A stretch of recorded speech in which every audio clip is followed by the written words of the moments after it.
আলাইকুম, সবাই কেমন আছেন? আশা করছি ভালো। আমরা আলহামদুলিল্লাহ ভালো আছি।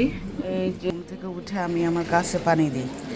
একদিন যদি গাছে পানি না দেই না, গাছ একদম পাতা শুকায় মরে যায়। এই পুদিনা পাতা গাছটা তো আমি ভাবছিলাম মারাই গেছে, পরে দেখলাম যে পানি দিছি আবার ঠিক হয়ে গেছে।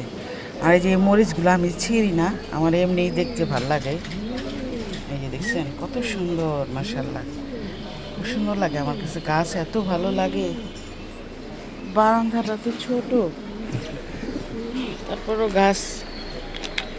সকালবেলা ঘুম থেকে উঠলাম, এই যে এইগুলা নামায় আর উঠায় না।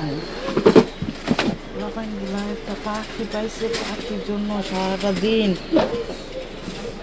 মানে কি করব। পাখি রাত্রেবেলা ওর বাবা এই পাখির জন্য এই দোলনাটা কিনে নিয়ে আসছে। এই বাপ মাইয়া তিনজনে মিলা এইটা লাগাইলো, মানে এই পাখির জন্য যে কি। আর এই কবুতরের জন্য তো একটা, আমার দেবরের বাসায় একটা মেয়ে কবুতর ছিল, ওর জন্য আনছিলাম। হাই রে মারামারি করলো, মানে বেশি হলো না, 10-15 মিনিটের ভিতরে ওই কবুতরটার মায়েরা মানে আহত করে গেছে। এই জন্য দিয়ে দিলাম কবুতরটা, যে না থাক, তুই বাবা একলাই থাক, তোর যেহেতু একলা থাকার শখ, তুই একলাই থাক। আর এই যে এটা তো আমরা পাইছি, আর এটা কিনে নিয়ে আসছি। আমার দুই মেয়ের অনেক শখ ছিল এই পাখির, কিনা দিলাম। ঘুমাইতেছে। আমার যে কি হয়েছে, সকাল হইলেই ঘুম ভেঙে যায়, মোটেও ঘুম ধরে না। মানে এত ঘুমানোর চেষ্টা করি, আমার ঘুম আসেই না।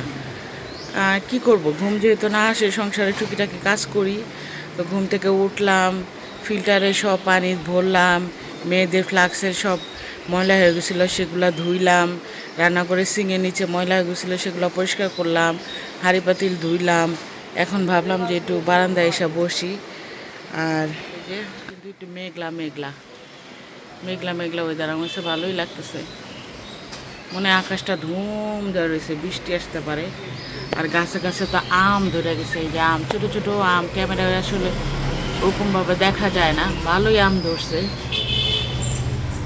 এই যে আম, এর নিচে এই যে রাস্তা, সবাই দোকানপাট খুলে ফেলছে, সকাল এখন 9টা বাজে। মানুষ হইল পাখির মতো, তাই না? আজকে এখানে তো কালকে এখানে। আসসালামু আলাইকুম, সবাই কেমন আছেন? আশা করছি অনেক ভালো আছেন। আলহামদুলিল্লাহ আমরাও ভালো আছি। সকালে নাস্তা বানাইলাম, নিধির বাবাকে ঘুম থেকে উঠাইলাম। এখন দুইজন মিলে নাস্তা খাবো। আর মেয়েরা তো ঘুমাচ্ছে, আর বড় মেয়ের কলেজ তো খুলে গেছে, ওর আবার এক্সামও শুরু হবে 6 তারিখে।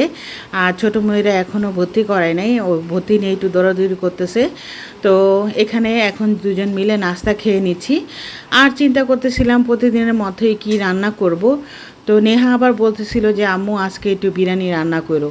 তো বিরিয়ানি রান্না করব, বিরিয়ানি রান্না করলেই তো হয় না। বিরিয়ানি রান্না করার জন্য পোলাও চাল লাগবে, বিরিয়ানি মশলা লাগবে, অনেক ঝামেলা। আর বললেই তো সাথে সাথে করা যায় না। তো আমি আবার বললাম যে না, আজকে বিরিয়ানি রান্না করা যাবে না।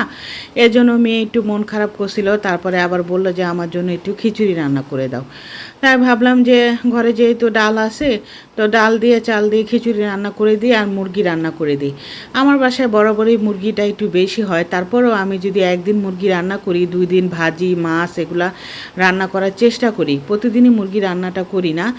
আর এই যে এখন এখানে খিচুড়ি রান্না করে ফেলতেছি এই চুলায়। ইলেকট্রিক চুলায় কিন্তু রান্না অনেক সুন্দর হয়। শুধু নাস্তাটা যখন বানাই তখন একটু দেরি লাগে, কারণ হিটটা একটু গরম হইতে সময় লাগে, কিন্তু রান্না করতে কিন্তু তাড়াতাড়ি হয়ে যায়। আর এই চুলায় আবার দিয়ে দিলাম হইল গিয়ে মুরগির তরকারি।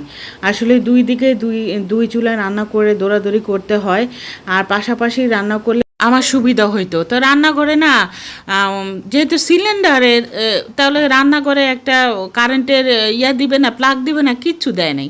এজন্য আমার টেবিলে রান্না করতে হয়। আর ভাবতেছি যে মামা চলে গেলে মামার ঘরে চুলাটা নিয়ে যাব, এই যে ইলেকট্রিক চুলাটা।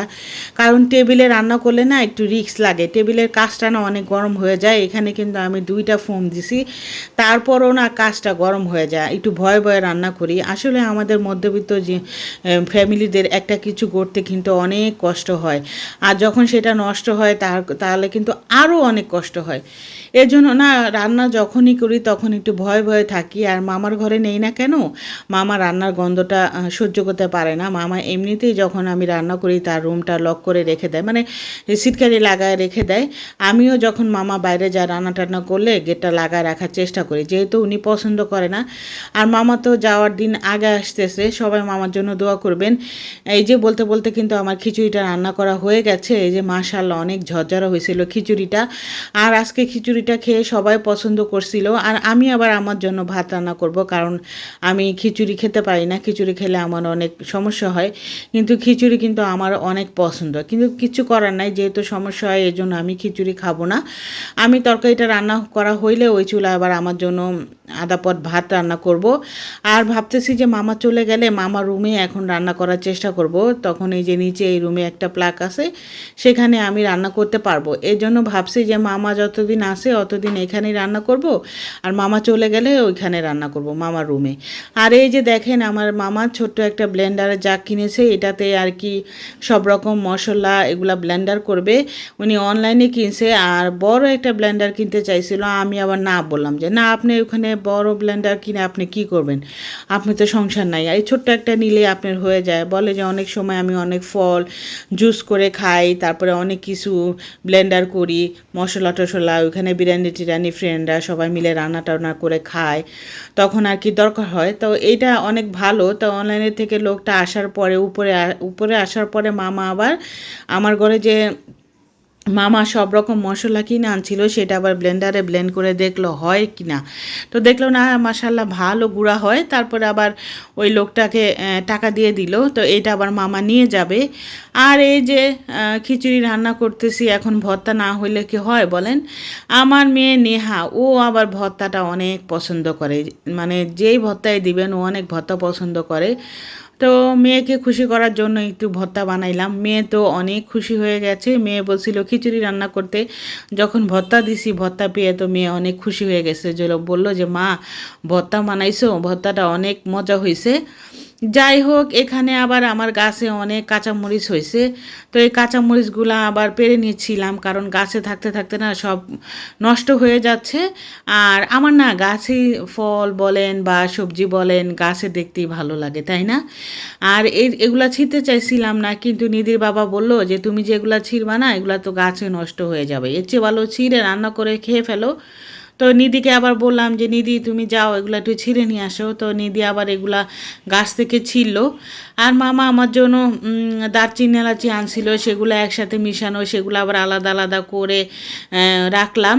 আর এই যে পাখি দুইটা দেখেন, আমার মেয়েরা তো মানে খাওয়া দাওয়া সব শেষ, সারাক্ষণ এই পাখির দিকে তাকায় থাকে। এই একটা পাখি, এই যে এই পাখিটা আমার ঘরে অটোমেটিকে আসছে, আর ওই পাখিটা আমি খালি কিনে দিয়েছি মেয়েকে।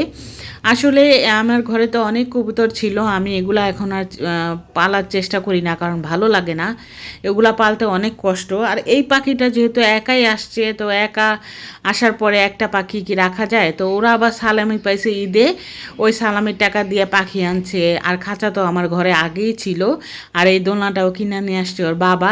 তো ওই পাখি দুইটা অনেক সুন্দর, মাশাআল্লাহ। আমার মেয়েরা তো এই পাখি দুইটা নিয়ে সারাক্ষণই বসে থাকে। আর এই যে বিকালবেলা আবার নুডলস বানাই দিছিলাম। এই যে এই কুকারে না তেল বেশি করে না দিলে না লাইগা যায় আর কি নিচে।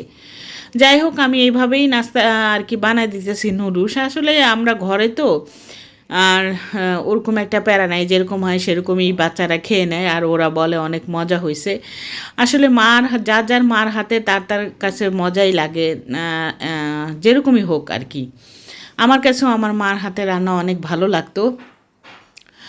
আর এই যে বলতে বলতে তো মামা যাওয়ার সময় আসা পড়তেছে, সামনে মামা চলে যাবে। আসলে ঘরটা পুরো খালি হয়ে যাবে। আমরা ভাগ্নিরা সবাই বলা বলি করতেছিলাম যে মামা ছিল এত মাস, খুব ভালোই লাগছিল। তো যাক, আলহামদুলিল্লাহ মামা ভালোভাবে চলে যাও, কারণ বাংলাদেশে থেকেই বা কী করবে বলেন, এত বছর ধরে বিদেশ থাকছে, সেই মানুষ তো বাংলাদেশে থাকতেও পারবে না। এখন একটু একটু গরম পড়ছে, তাই মামা অস্থির হয়ে যায়। কথা বলতে বলতে ভিডিওর শেষ প্রান্তে এসে পড়েছি। সবাই ভালো থাকেন, সুস্থ থাকেন, আর আমার চ্যানেলের পাশে থাকেন। আল্লাহ হাফেজ।